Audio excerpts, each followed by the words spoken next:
Here's a cool little portable stove you can make with things you probably already have sitting around your house. First, you'll need a couple of cans of soda. Make sure there's no bumps or dents in the bottom. You'll also need some fine sandpaper, a utility knife blade, a thumbtack, a coat hanger, some fiberglass, and a bottle of heat. Use the sandpaper to remove the paint off the bottom couple of inches of both cans. Open the first can and pour out the contents.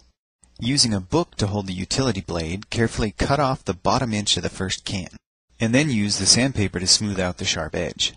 Use the second can to stretch out the lip of the bottom half of your stove. Now just add some fiberglass and your bottom half is done. Make the top of your stove the exact same way. Before assembling the two pieces, you'll need to use the thumbtack to create a fill hole in the top half. Now comes the tricky part. Carefully place the top half inside the bottom as level as possible so the edges don't catch. Use a shim from the leftover piece of can if you're having problems getting it to fit. Once you have it lined up, squeeze it together as tightly as you can get it. Finally, use the thumbtack to create the fuel jets. Create a bunch of them evenly spaced around the top of your stove. If you don't already have a pot stand, you can quickly make one with the wire hanger. Just be sure to sand off the outer coating first. Now it's time to test it out. Slowly pour the heat into the stove, giving it time to drain through the fill hole. It doesn't take very much. A few tablespoons is enough to boil a pot of water.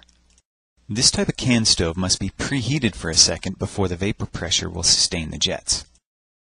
Once it's lit, put the pot stand over it, and then you're ready to cook. So whether you're camping or just forgot to pay the electric bill, now you can make a tiny stove even MacGyver would be proud of.